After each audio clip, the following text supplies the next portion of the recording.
Assalamualaikum dan salam sejahtera para pelajar sekalian. Teknologi College Sarawak, TCS dan Sarawak Volunteers akan mengajarkan 3 sesi webinar secara percuma setiap hari dari Isnin hingga Jumaat untuk 3 minggu berturut-turut sebagai persediaan para pelajar untuk menduduki peperiksaan SPM yang akan diadakan tidak lama lagi. Saya harap para pelajar dapat memanfaatkan perkongsian yang akan disampaikan oleh cikgu-cikgu dan pensyarah-pensyarah yang pakar dalam bidang mereka masing-masing. Di antara topik-topik yang akan disampaikan dalam webinar ini adalah Mathematics, Calculate Your Way to an A+, How to be mentally prepared for your SPM, Pemarkahan Kertas 1 Bahasa Melayu, Pemarkahan Kertas 2 Bahasa Inggeris, Pemarkahan Kertas Matematik. Tanpa membuang masa lagi, kita teruskan dengan sesi webinar kita pada hari ini. Enjoy! Bismillahirrahmanirrahim. Assalamualaikum warahmatullahi wabarakatuh dan salam sejahtera kepada murid-murid sekalian. Hari ini kita akan berkongsi tentang panduan menjelang peperiksaan SPM khusus untuk mata pelajaran matematik. Jadi bersama saya Cikgu Zakri bin Ismail daripada SMK Seri Matang, Kuching, Sarawak akan berkongsi kepada murid-murid bagaimana untuk menjawab soalan matematik dengan lebih berkesan lagi. Baiklah, hari ini cikgu akan bermula dengan macam mana kita nak mengenali kertas matematik. Kita nak mengenali dahulu, ya. Kenali kertas matematik SPM. Ya. Kertas matematik terbahagi kepada 2 kertas, iaitu kertas 1 dan juga kertas 2. Kertas 1 membawa kepada 40 markah dan ianya adalah soalan objektif aneka pilihan, 40 soalan dan 1 jam 15 minit. Ini adalah kertas 1. Manakala kertas 2 pula membawa kepada 100 markah. Agak besar di situ. Ya, dalam kertas 2 bentuk dia adalah soalan berbentuk subjektif. Ya, dan dia terdiri daripada bahagian A terdiri daripada 11 soalan dan juga bahagian B ada 5 soalan tapi pilih cuma 4 soalan dan masa yang diberikan adalah 2 jam 30 minit saja. Jadi dengan 16 soalan ini dan masa yang diperuntukkan 2 jam 30 minit saja, sudah pasti murid-murid memerlukan masa yang sudah pastilah murid-murid perlu merancang bagaimana untuk menjawab soalan ini. Baiklah, kita dah sedia. Pengiraan markah dia, kita lihat pengiraan markah, jumlah markah dikira berdasarkan kertas 1 dan juga kertas 2. Kertas 1 dicampurkan dengan markah kertas 2, dibahagi dengan 140 markah dan didarab dengan 100%, dan itulah markah anda. Okey. Bagaimana nak lulus? Ini adalah soalan yang selalu ditanya kepada saya. Bagaimana nak lulus matematik? Jadi hari ini saya akan berkongsi kepada murid-murid sekalian bagaimana untuk mendapatkan markah ataupun kita nak merancang bagaimana nak menjawab soalan matematik ini. Okey. Dan sekarang kalau murid-murid ingat, ya, tahun lepas 2019, ya, kalau kita lihat kita ada 18.6% murid gagal matematik. Ya, kenapa ini berlaku? Ya, banyak sebab-sebab yang boleh kita rasakan, ya, kenapa murid boleh gagal matematik ini. Tetapi hari ini cikgu akan tunjukkan sedikit, kalau tak pun membantu untuk jawab secara 100% dapat markah, sekurang-kurangnya dapat membantu murid-murid untuk merancang bagaimana kaedah terbaik menjawab kertas 2. Jadi hari ini fokus saya adalah untuk kita membincangkan bagaimana kita nak skor kertas 2. Kenapa? Sebab kertas 2 ini membawa markah yang agak besar berbanding dengan kertas 1 tadi. Ya, tadi kita dah lihat markah kertas 1 adalah 40 markah, tetapi kertas 2 membawa kepada 100 markah dan ini agak besar sebenarnya. Jadi di sini cikgu dah buat beberapa simulasi lah sebenarnya. Tapi sebelum itu cikgu nak tunjukkan dahulu markah kertas 2. Markah kertas 2 bahagian A kita ada 11 soalan. 11 soalan ini membawa kepada 52 markah. Agak besar di situ. Okey. Kemudian di bahagian B pula kita ada 5 soalan, pilih cuma 4. Okey. Boleh tak kita jawab semua 5-5? Boleh, tak ada masalah. Tapi markah dia hanyalah 48 markah saja. Bermaksud pemeriksa cuma akan pilih 4 markah yang terbaik saja. Okey, jadi jumlah markah di situ 52 dicampurkan dengan 48 markah membawa kepada 100 markah. Okey. Jadi di sini seperti yang cikgu maklumkan tadi, kertas 2 kita ada bahagian A dengan bahagian B.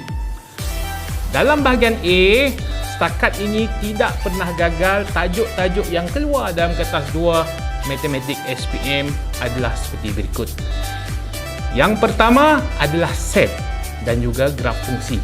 Okey. Tidak pernah gagal setakat ini. Memang inilah topik-topik yang akan keluar dalam peperiksaan SPM Matematik. Kedua, persamaan kuadratik. Okey. Perhatikan tajuk-tajuk ini ya, murid-murid. Ketiga, persamaan linear serentak. Keempat, isi padu dan pepejal. Kemudian kita ada bulatan, kita ada topik garis lurus, kita ada penaklukan matematik, kita ada kebarangkalian, kita ada kecerunan dan luas di bawah graf, kita ada topik matriks, dan kita ada garis dan satah dalam 3 dimensi. Ada 11 topik yang akan berada di bahagian A. Setakat ini tidak pernah gagal topik-topik ini keluar dalam peperiksaan SPM. Cuma soalannya mungkin berubah-ubah bentuk. Jangan lupa sebab dalam tahun 2020 ini kita akan ada 40% soalan kemahiran berfikir aras tinggi ataupun kebat dalam soalan peperiksaan SPM. Manakala bahagian B pula kita ada topik graf fungsi. Yang lukis-lukis graf tu jangan lupa, nanti saya akan sentuh dengan lebih lanjut lagi. Yang kedua, statistik. Ketiga, penjelmaan. Keempat, pelan dan dongakkan. Dan yang terakhir, bumi sebagai sfera. Kita ada 5 topik yang akan keluar di bahagian B, kertas 2 Matematik SPM. Cuma murid-murid kena pilih 4 saja daripada 5 soalan ini. Baiklah, seperti yang cikgu sedia maklum tadi, cikgu dah maklumkan tadi, cikgu dah buat simulasi.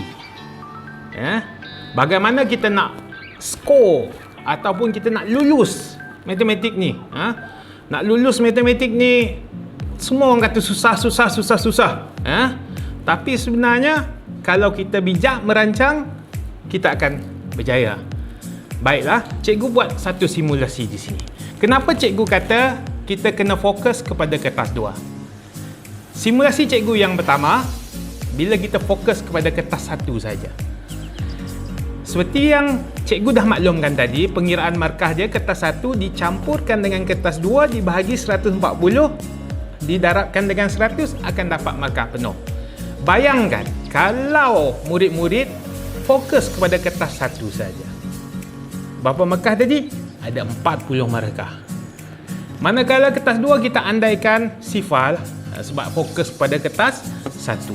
Jadi jumlah markah yang murid-murid akan dapat adalah 40 dicampurkan dengan sifar dibahagikan dengan 140 didarabkan dengan 100.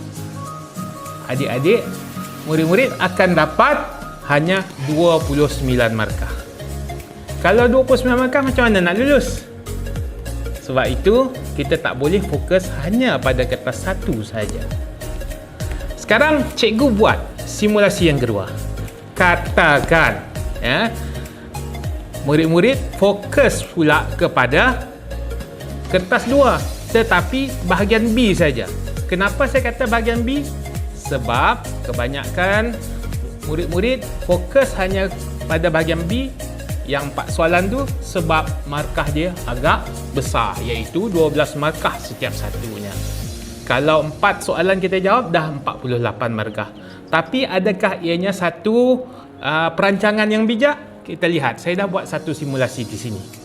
Okey, katakan di bahagian B kita fokus saja hanya kepada 4 topik, ya. Ini berdasarkan pengalaman saya, 4 topik ini adalah soalan favorite ataupun soalan kegemaran murid-murid ataupun calon-calon, ya. Yang pertama, graf fungsi, ya. Kedua, statistik.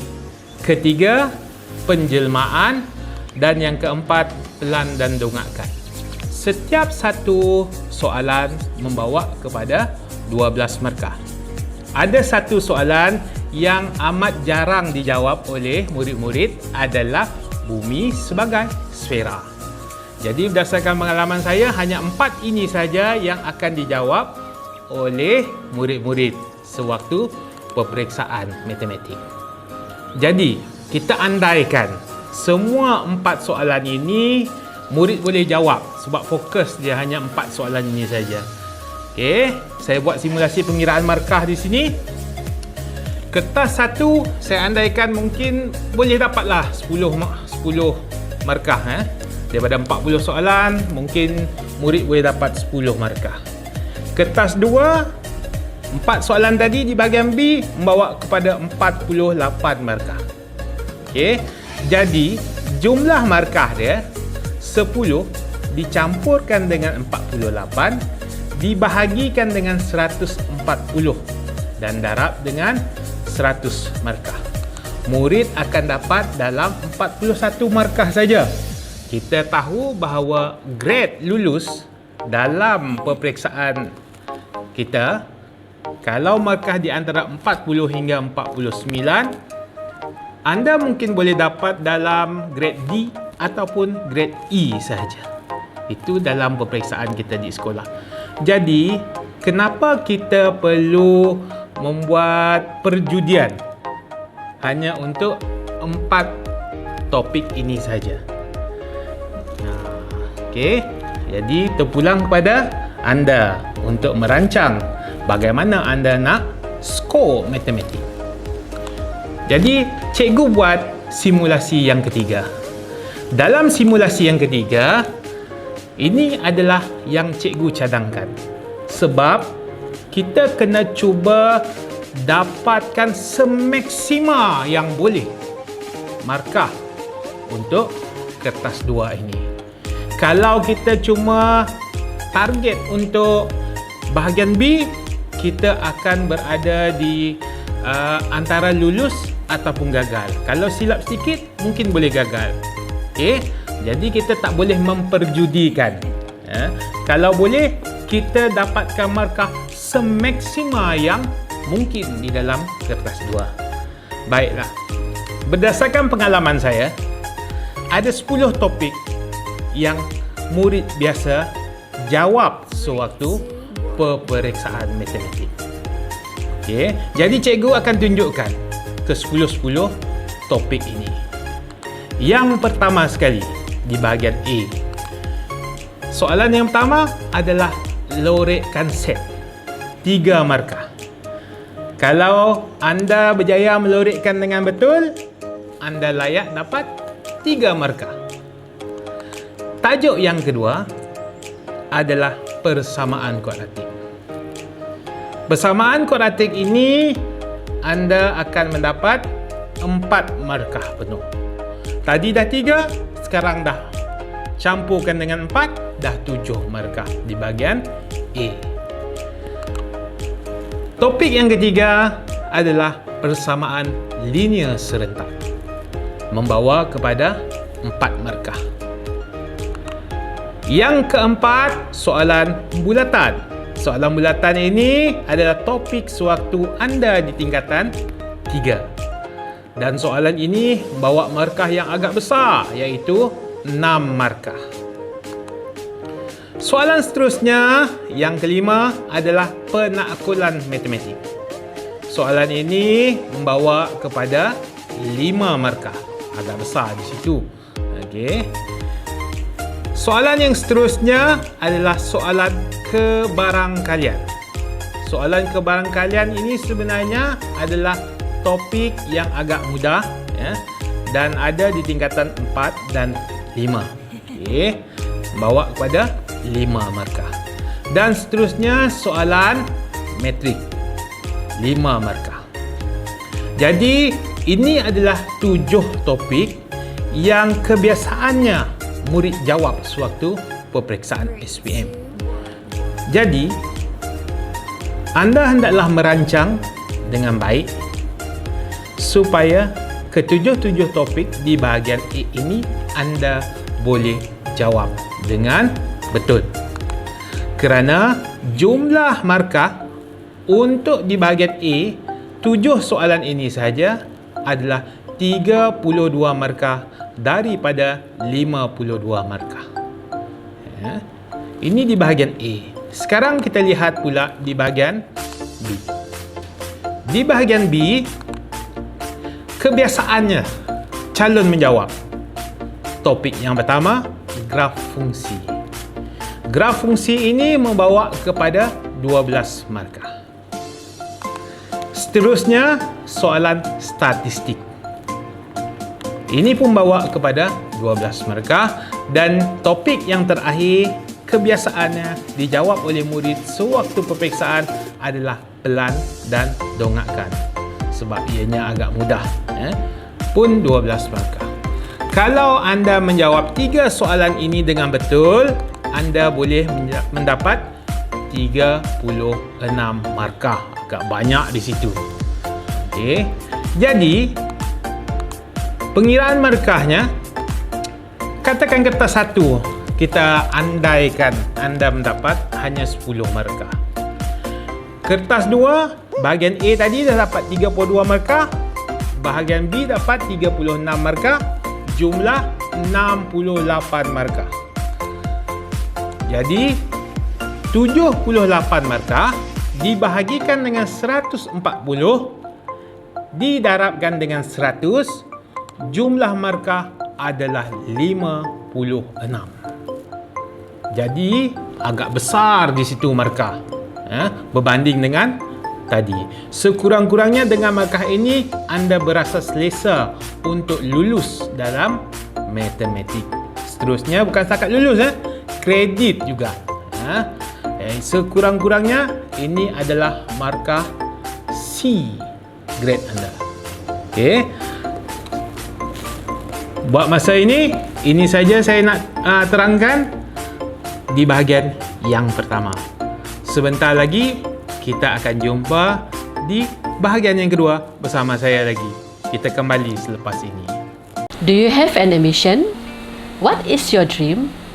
Let's take a look at some of the most successful entrepreneurs who have already achieved their dreams. Datuk Jimmy Choo, the famous shoemaker in Malaysia. Datuk Seri Hazmiza Othman, or we know her as Datuk Sri Vida, cosmetic diva namely Ku Putih. AirAsia founder Tony Fernandez. Tony Tan, Grab founder. J.K. Rowling, the famous author for Harry Potter book. The famous Facebook founder Mark Zuckerberg. Jack Ma, the founder of Alibaba. Here at TCS, we aim to achieve your dreams. Teknologi Kolej Sarawak, learn here, apply everywhere. Bersua kembali kita ke bahagian yang kedua dalam perkongsian saya mengenai panduan bagaimana menjawab soalan peperiksaan matematik SPM. Masih lagi bersama saya, Cikgu Zakri bin Ismail daripada SMK Sri Matang, Kuching, Sarawak. Untuk bahagian yang kedua ini, saya akan berkongsi kepada murid-murid bagaimana kita nak menjawab soalan di kertas yang kedua. Fokus saya lebih pada do and don't Maksudnya adalah apa yang anda perlu buat dan apa yang anda tak boleh buat di dalam kertas 2 ini. Fokus saya adalah di bahagian B kertas 2. Sebagaimana yang saya maklumkan tadi, kerana dalam kertas 2 bahagian B ini, setiap satu soalan membawa kepada 12 markah. Agak besar di situ. Jadi, elakkan buat kesilapan. Sebab itu, kalau kita tak boleh elakkan 100% kesilapan, kita elakkan seminima yang boleh. Okey, jadi itulah fokus kita pada hari ini. Baiklah. Kertas 2 bahagian B. Yang pertama sekali saya nak kongsikan graf fungsi. Topik graf fungsi. Dalam graf fungsi ini kita ada 3 graf yang kebiasaannya kita perlu lukiskan. Yang pertama, graf kuadratik. Kedua, graf kubik. Ketiga, graf salingan. Ya, kebiasaannya memang 3 graf ini yang anda perlu lukis, salah satu daripadanya. Okey. Jadi kita cuma perlu kenal pasti apakah bentuk graf yang kita lukis apabila kita melihat kepada soalan ini. Baiklah, apa yang saya nak kongsikan ini adalah proses dalam murid-murid menjawab soalan graf fungsi. Yang pertama, kebiasaannya soalan ini minta anda lengkapkan jadual. Dia bagi nilai X, tapi nilai Y mungkin dia bagi separuh-separuh. Jadi anda kena lengkapkan jadual itu. Ya. Selepas anda lengkapkan jadual, anda kenal pasti apakah paksi X dan paksi Y sebelum anda melukis di atas kertas graf yang telah pun disediakan. Apabila anda melukis, pastikan anda melukis dengan menggunakan skala yang betul. Bukan setakat skala yang betul. Kalau dah betul, secara automatiknya ianya adalah skala yang seragam. Seterusnya, selepas anda lukis paksi X dan paksi Y di atas kertas graf, anda plotkan titik-titik yang diberi mengikut jadual yang disediakan tadi. Okay. Selepas anda plotkan titik-titik, kemudian sambungkan semua titik tanpa menggunakan pembaris. Tidak putus dan lengkungnya licin. Itu paling penting. Selepas itu, anda hendaklah mencari nilai X apabila diberi nilai Y ataupun sebaliknya, bergantung kepada soalan pada ketika itu. Selepas anda berjaya mendapat nilai X dan nilai Y, soalan yang seterusnya meminta anda untuk membentuk bersamaan garis lurus. Ya, ini kebiasaannya soalan yang terakhir dalam topik ini. Bila anda dah berjaya membentuk bersamaan garis lurus, anda hendaklah melukis garis lurus tersebut di atas kertas graf yang telah pun anda buat tadi. Selepas anda melukis garis lurus tersebut, anda akan mencari titik bersilangan di antara garis lurus yang baru tadi, yang anda baru lukis tadi, dengan lengkung yang telah pun anda buat pada asal tadi. Tak kisahlah sama ada graf kuadratik berbentuk parabola ataupun graf kubik ataupun mungkin graf salingan. Kebiasaannya tiga-tiga graf ini dia berselang-seli. Okey. Setelah anda berjaya mencari titik persilangan, tamatlah anda menjawab soalan graf fungsi. Jadi, sekarang saya akan berkongsi sedikit apakah yang anda perlu buat dan apa yang anda tak boleh buat dalam bab ini. Yang anda boleh buat, pertama, gunakan kertas graf yang disediakan. Ya. Gunakan kertas graf yang disediakan. Pastikan anda melukis di atas kertas graf yang telah pun disediakan. Kedua, guna pensel untuk melukis. Kenapa nak guna pensel? Sebab kalau anda buat tersilap sewaktu melukis graf, anda boleh padam lagi. Ketiga, mengikut skala yang telah ditetapkan dalam soalan dan seragam. Skala itu mesti seragam dan mesti ikut skala yang telah pun dinyatakan di dalam soalan. Keempat, gunakan graf yang telah dilukis untuk mencari nilai X dan nilai Y. Okey, dah lukis tadi kita graf. Cari pula nilai X dan nilai Y berdasarkan graf yang telah pun anda lukis. Dan yang terakhir, melukis graf lengkung yang licin melalui semua titik yang telah diplotkan tanpa menggunakan pembaris. Itu paling penting. Sebab ianya berbentuk lengkung. Bila berbentuk lengkung, jangan lukis guna pembaris. Okey. Yang anda tak boleh buat pula, saya senaraikan di sini. Pertama, melakar graf. Beza melukis dan melakar. Melukis, anda melukis graf di atas kertas graf yang disediakan. Manakala melakar graf adalah anda melukis graf bukan di atas kertas graf. Ianya cuma berbentuk lakaran saja. Tiada markah akan diberikan sekiranya anda melakar graf tersebut. Kedua, menggunakan pen. Ini tak boleh buat. Kenapa tak boleh buat? Sebab sekiranya berlaku kesilapan, anda susah nak padam. Okay. Kalau ada yang nak gunakan juga, terpulang, memang akan disemak. Tetapi kalau ada kesilapan, ianya boleh mengurangkan markah anda. Sebab itu saya tidak menggalakkan anda menggunakan pen untuk melukis graf. Yang ketiga, tidak mengikut skala yang ditetapkan. Bermaksud sesuka hati saja meletakkan skala di paksi X dan juga di paksi Y. Ini tak boleh. Sebab kita kena lukis graf berdasarkan skala yang telah pun diberikan di dalam soalan. Keempat, menggunakan kalkulator untuk mendapatkan jawapan. Yang nilai X dan nilai Y tadi. Sebab kebiasaannya soalan ini, dia menghendaki anda mencari nilai X atau nilai Y berdasarkan graf yang telah dilukis. Tetapi kalau anda mencari jawapan dengan menggunakan kalkulator, jawapan anda memang tepat. Saya akui memang tepat. Tetapi sangat tepat adalah tidak logik sebenarnya untuk soalan ini. Sebab anda dikehendaki mencari jawapan berdasarkan kertas graf anda.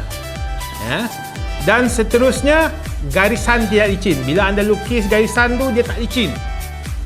Dia macam bergetar-getar sikit. Ataupun terputus sambungan graf tersebut. Kemudian ada garisan bertindih. Ataupun ada garisan yang agak tebal. Mula-mula dia pakai pensel yang agak tajam. Lepas tu dia tak tajam, dia jadi kasar sedikit. Ada perbezaan di antara dua garisan, itu boleh menyebabkan kehilangan markah di situ. Sayanglah sebenarnya. Dah bagus-bagus, cantik, plot betul, lukis betul, tapi sebabkan garisan, ada garisan bertindih, ada garisan tidak licin, ada garisan yang tebal, jadi ianya menyebabkan anda kehilangan markah di situ. Okey, dan yang terakhir adalah menulis jawapan bukan di tempatnya. Kebiasaan murid menjawab soalan mencari nilai X dan nilai Y adalah di kertas graf sahaja, tanpa menulis semula jawapan tersebut di ruangan jawapan yang disediakan. Kalau ini berlaku, ini akan menyebabkan anda kehilangan markah di situ. Jadi sayanglah. Sebab itu kita nak cuba pastikan anda dapat semaksima yang boleh markah untuk topik graf fungsi ini. Jadi, saya telah kongsikan apa yang anda perlu buat dan apa yang perlu anda elakkan ketika menjawab soalan graf fungsi.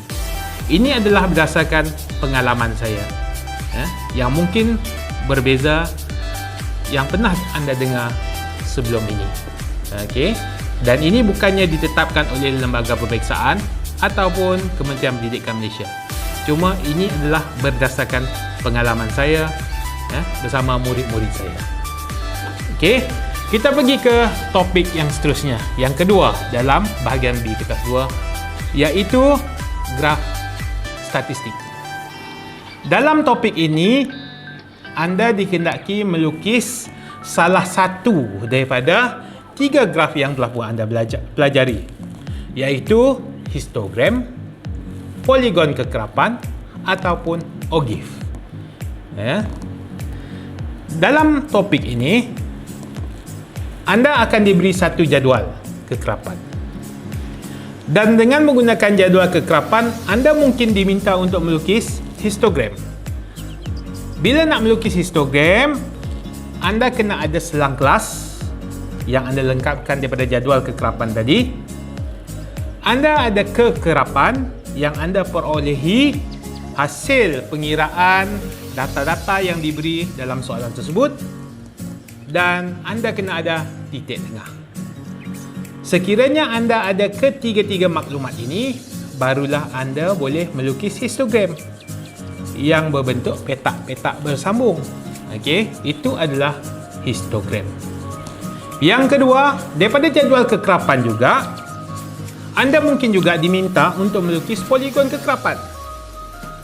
Dalam poligon kekerapan, ini adalah kesinambungan kepada histogram, iaitu anda hendaklah menyambung titik tengah petak-petak ataupun palang-palang segi 4 tepat tadi, dan seterusnya membentuk poligon kekerapan. Okey. Sekiranya anda diberi jadual kekerapan longgokan, tadi anda diberi jadual kekerapan sahaja. Kali ini anda diberi jadual kekerapan longgokan. Jadi sudah pasti anda akan melukis OGIF. Kerana dalam OGIF ini, maklumat yang diperlukan, pertama mesti ada selang kelas. Kedua, mesti ada kekerapan longgokan.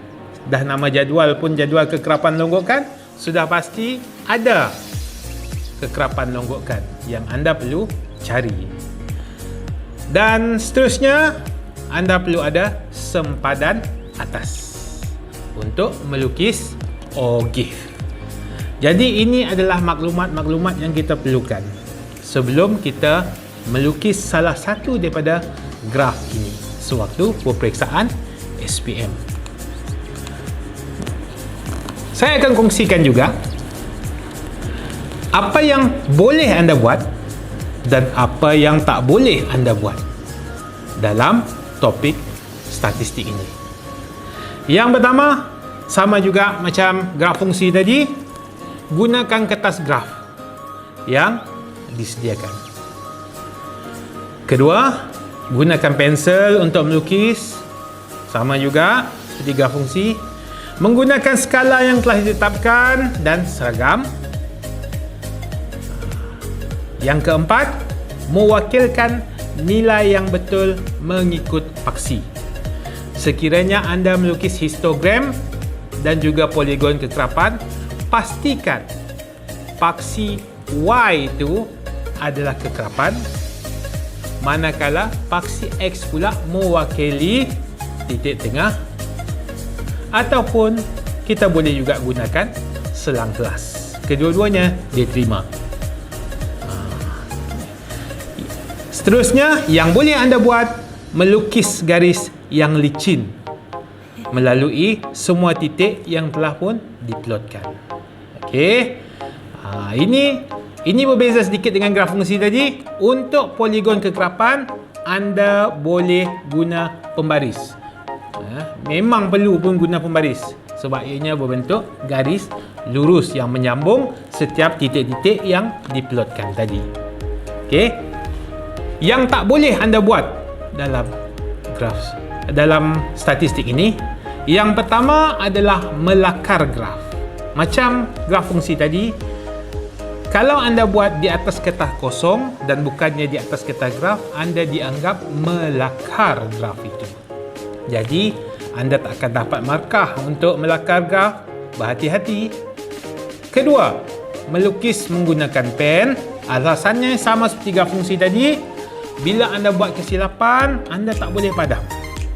Bila tak boleh padam, ianya dianggap sebagai binaan dalam graf tersebut, yang mana binaan tersebut boleh mengurangkan markah anda. Ketiga, tidak menggunakan skala yang ditetapkan.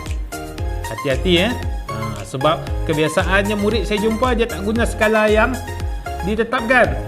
Dia guna kekerapan yang dia dapat dalam jadual tadi untuk melukis paksi Y.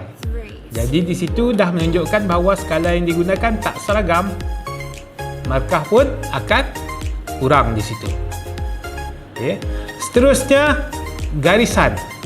Sama juga garisan tak licin dan kadang-kadang terputus, garisan bertindih ataupun garisan tebal. Ini semua boleh mengurangkan markah anda dalam topik ini.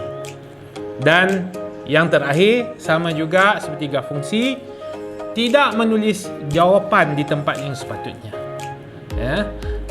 Ruangan jawapan dah disediakan dalam buku jawapan, tapi ditulis di tempat yang lain. Jadi di situ menyebabkan kemungkinan anda akan kehilangan markah untuk topik statistik ini. Sayanglah sebab anda tahu buat, tapi anda terlupa letak di ruangan jawapan. Okay. Sama juga seperti graf fungsi tadi. Yang boleh buat, yang tak boleh buat ini adalah berdasarkan pengalaman saya dan bukannya ditetapkan oleh mana-mana pihak. Saya beralih pula kepada topik yang ketiga di dalam kertas 2 bahagian B ini, iaitu soalan penjelmaan.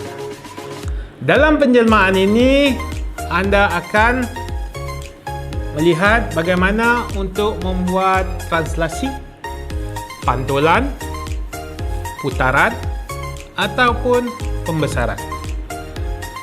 Dalam bab ini, anda hendaklah menguasai keempat-empat penjelmaan ini.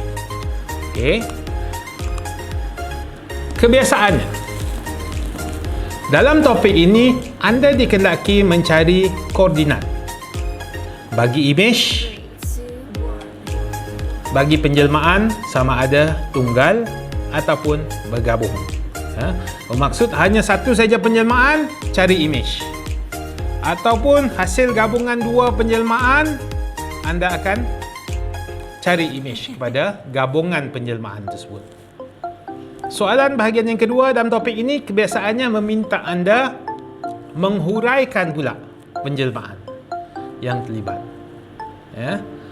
Anda diberi objek, diberi imej, anda kena nyatakan sama ada itu adalah translasi ke, adakah ianya pantulan ke, ataupun ianya putaran, ataupun mungkin pembesaran. Sebab ada 4 saja penjelmaan yang anda perlu ketahui. Jadi anda yang kena huraikan yang mana satu penjelmaan yang terlibat. Dan untuk bahagian yang ketiga, anda dikehendaki untuk menghitung luas kawasan, objek atau imej, ataupun soalan tu bagi satu kawasan berlorik, cari pula luas kawasan yang berlorik. Jadi ada 3 bahagian yang perlu anda jawab dalam soalan penjelmaan ini. Apa yang anda boleh buat dan apa yang perlu anda elakkan untuk menjawab soalan statistik ini? Yang boleh anda buat, yang pertama, koordinat imej akhir. Pastikan anda menjawab koordinat imej yang akhir di ruangan jawapan yang disediakan. Tak perlu banyak-banyak sangat nak tulis. Asalkan ada koordinat itu saja, anda sudah layak dapat markah penuh. Yang kedua, apabila anda menghuraikan, pastikan ejaan yang betul. Kalau dia translasi, ejalah translasi. Kalau ianya putaran, ejalah putaran dengan betul. Ketiga, menghuraikan penjelmaan dengan lengkap. Okay. Kalau translasi, anda kena nyatakan pergerakan pada paksi X dan pergerakan pada paksi Y. Kena nyatakan dengan lengkap. Kalau ianya pantulan, kena bagi tahu garisan pantulan itu kat mana. Okay. Kalau ianya putaran, pastikan anda nyatakan titik putaran dan arah, sama ada ikut arah jam ataupun lawan arah jam. Dan yang keempat, sekiranya ianya melibatkan pembesaran, anda kena nyatakan dengan tepat titik pembesaran dan juga faktor skala bagi pembesaran tersebut. Okay. Yang keempat, menulis jawapan di ruangan jawapan. Sama juga sebab ianya dalam soalan ini dia ada gambar rajah. Kebanyakan murid dia lupa letak jawapan di ruangan jawapan. Dia biarkan jawapan di gambar rajah. Okey. Jadi yang tak boleh anda buat. Okey. Yang pertama, bentuk koordinat salah. Bentuk koordinat adalah X dan Y. Ianya berbentuk melintang. Kebiasaannya murid saya buat silap. Dia buat secara menegak. Dia buat X di atas, Y di bawah. Sedangkan bentuk itu adalah bentuk arah pergerakan dalam translasi. Sebab ramai murid yang keliru bentuk koordinat dan juga bentuk arah pergerakan dalam translasi. Yang kedua, salah ejaan. Macam yang saya terangkan tadi, ramai yang buat kesilapan dalam mengeja. Okey. Dia eja pembesaran, lupa letak an kat belakang, jadi pembesar. Salah. Sayanglah. Okey. Yang kedua, pantulan. Eja pantulan pun salah kadang-kadang. Jadi inilah semua yang perlu dielakkan. Begitu juga dengan dalam pembesaran faktor skala. Kadang-kadang dia letak faktor saja, dia letak skala saja. Jadi di situ akan mengurangkan markah anda. Pastikan tulis dengan lengkap faktor skala. Ejaan kena betul. Tak boleh silap sedikit pun, jangan lupa. Seterusnya, huraian tidak lengkap. Huraian untuk penjelmaan mesti lengkap. Macam yang saya maklumkan tadi, translasi kena ada arah pergerakan X, kena ada arah pergerakan Y. Kalau ada pantulan, kena ada mana garisan pantulannya. Kalau dia melibatkan putaran, kena ada titik putaran dengan arah pergerakannya. Kalau pembesaran, kena ada faktor skala dan juga kena ada titik pembesarannya. Jadi pastikan apabila anda menghuraikan penjelmaan, kesemua ini perlu ada dalam jawapan anda.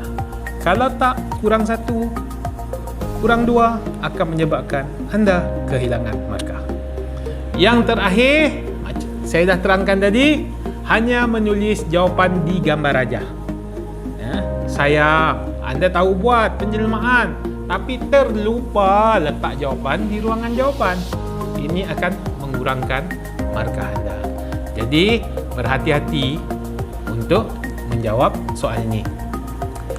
Dan untuk yang terakhir, topik yang terakhir, yang kebiasaannya murid jawab di bahagian B, kertas 2 ini adalah pelan dan dongakkan.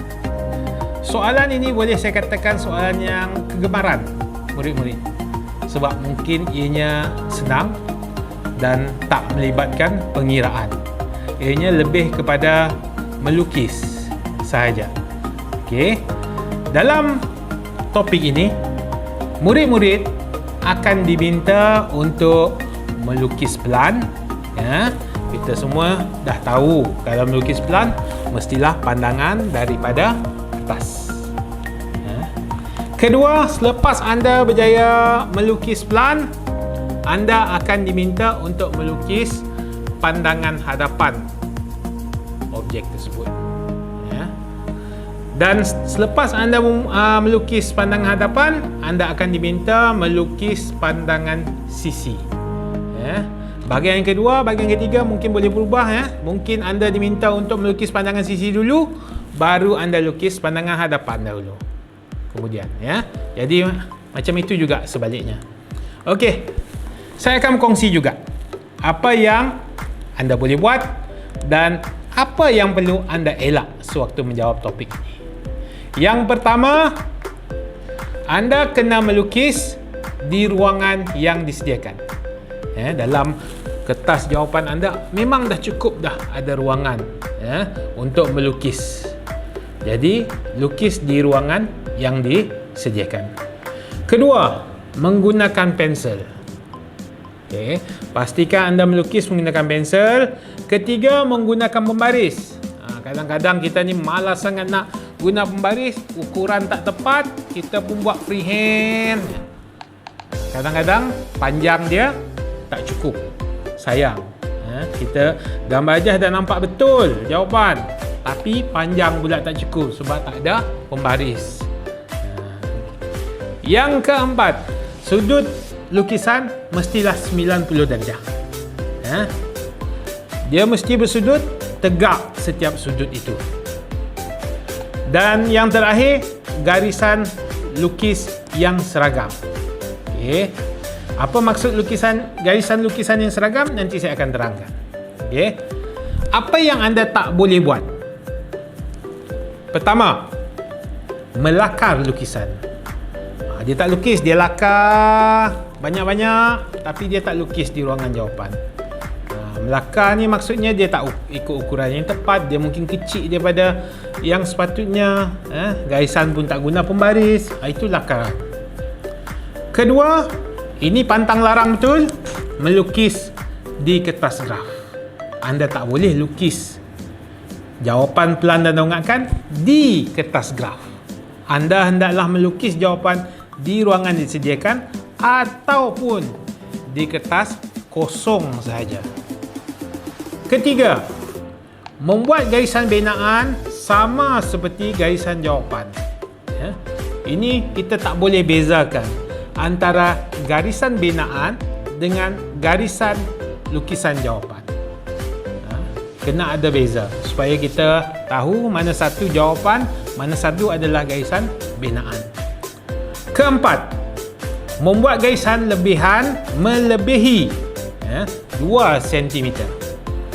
Kalau kadang-kadang kita nak menyambung antara dua garisan, ada terlebih, terlajak sedikit. Kalau panjang lebihan itu melebihi 2 cm, ianya akan mengurangkan markah anda. Seterusnya, garisan tidak licin, putus, garisan bertindih dan garisan tebal. Ini saya masukkan tadi. Kena lukis lukisan yang seragam. Maksud seragam ni sama saja. Tak ada yang lebih tebal, tak ada yang nampak nipis, tak ada yang mungkin terputus ataupun garisan bertindih. Kita panggil double line lah. Ianya akan mengurangkan markah anda. Yang terakhir, menulis jawapan bukan di tempat yang sepatutnya. Ini tak boleh buat. Sebab yang nak nyemak tu pun tak tahu kat mana nak cari jawapan anda kalau anda lukis di banyak-banyak tempat. Maklumlah, soalan ini kebiasaannya berada di akhir-akhir. Jadi bila di akhir-akhir ni ada ruangan kat belakang-belakang tu, banyaklah yang melukis saja di belakang. Tak kisah di mana tempat, asalkan ada lukisan katanya. Tapi sayanglah, sepatutnya ruangan jawapan yang disediakan itu untuk anda melukis jawapan anda, tapi tak digunakan. Jadi inilah yang anda perlu buat. dan apa yang anda tak boleh buat dalam topik pelan dan dongakkan ini. Untuk bahagian yang terakhir ini adalah rumusan untuk keseluruhan. Peringatan apa yang perlu anda buat dan apa yang perlu anda elakkan. Yang pertama, anda dibenarkan membawa kalkulator yang tak diprogramkan. Bermaksud bawalah apa-apa kalkulator, tak kisahlah apa jenama, asalkan kalkulator itu tidak diprogramkan, anda boleh bawa ke bilik peperiksaan. Kadang-kadang kita terkeliru dengan model-model kalkulator yang ada di pasaran. Sebenarnya apa-apa kalkulator, asalkan ianya tidak diprogramkan, boleh saja dibawa ke dalam bilik peperiksaan. Setakat ini yang saya dimaklumkan, cuma kalkulator grafik saja yang anda tekan, keluar graf. Itu yang tak boleh dibawa ke bilik peperiksaan. Yang seterusnya, sekali lagi saya ingatkan, sekali lagi saya tekankan, gunakan pensel untuk melukis. Boleh tak pensel ini digunakan untuk menulis jawapan? Boleh. Kalau nak selamat lagi, gunalah pensel itu untuk melukis, gunalah pensel itu untuk melukis jawapan. Cikgu yang menyimak itu tak kisah apa medium yang digunakan untuk menulis jawapan. Tetapi kalau anda gunakan pensel, ianya lebih mudah untuk dipadamkan. Itu yang paling penting. Seterusnya yang ketiga, berikan jawapan akhir sekurang-kurangnya 4 titik perpuluhan ataupun 4 angka bererti. Pastikan sekurang-kurangnya berikan jawapan anda dalam 4 titik perpuluhan kalau ianya melibatkan titik puluhan ataupun 4 angka bererti. Tetapi kalau jawapan itu dalam bentuk pecahan, berikan jawapan anda ke dalam bentuk pecahan paling mudah sekali. Kecuali untuk soalan kebarangkalian. Soalan kebarangkalian saja satu-satunya soalan yang mana kalau jawapan anda dalam bentuk pecahan dan anda tinggalkan tanpa mempermudahkan pecahan tersebut, anda masih layak dapat markah penuh. Untuk soalan lain, kalau jawapan akhir adalah dalam bentuk pecahan, pastikan pecahan itu diberikan dalam bentuk paling mudah sekali. Seterusnya, tuliskan jawapan di ruangan jawapan. Ini saya memang tekankan. Sebab sayang kalau anda boleh jawab soalan tapi tulis jawapan di ruangan yang tidak sepatutnya. Kebiasaannya, murid-murid akan buat jawapan di bahagian soalan. Terlupa nak pindahkan jawapan di ruangan jawapan. Ianya mungkin akan menghilangkan ataupun mengurangkan markah anda. Dan yang terakhir, jangan tinggalkan langkah-langkah pengiraan yang benar. Kadang-kadang ada murid jawab soalan guna kalkulator, lepas guna kalkulator, dia terlupa pula langkah-langkah yang penting. Jawapan akhir betul, tapi langkah kerja penting tertinggal, ianya mungkin akan mengurangkan markah anda. Sayang. Jadi, anda kena pastikan jawab tajuk yang anda yakin boleh jawab lebih dahulu. Sebab dengan masa 2 jam 30 minit itu, kita khawatir masa tak cukup. Jadi, utamakan tajuk-tajuk yang anda yakin boleh jawab lebih dahulu. Selepas itu, baru anda lihat kembali soalan-soalan yang anda belum jawab lagi. Okey, oleh itu saya rasa setakat ini itu saja perkongsian daripada saya. Saya harap anda merancang bagaimana anda menjawab soalan peperiksaan matematik supaya anda boleh dapat semaksima yang mungkin untuk dapat markah di kertas 2. Sebab saya dah buat tadi simulasi 1, 2, 3. Kalau anda hanya fokus kertas satu saja, berapa markah anda? Kalau anda hanya fokus bahagian B saja, berapa markah anda? Tapi kalau anda fokus ke beberapa topik yang ada dalam kertas 2, insyaAllah anda boleh lulus dalam peperiksaan matematik. Okey. Saya rasa itu saja perkongsian saya pada hari ini. Selamat maju jaya saya ucapkan kepada anda semua.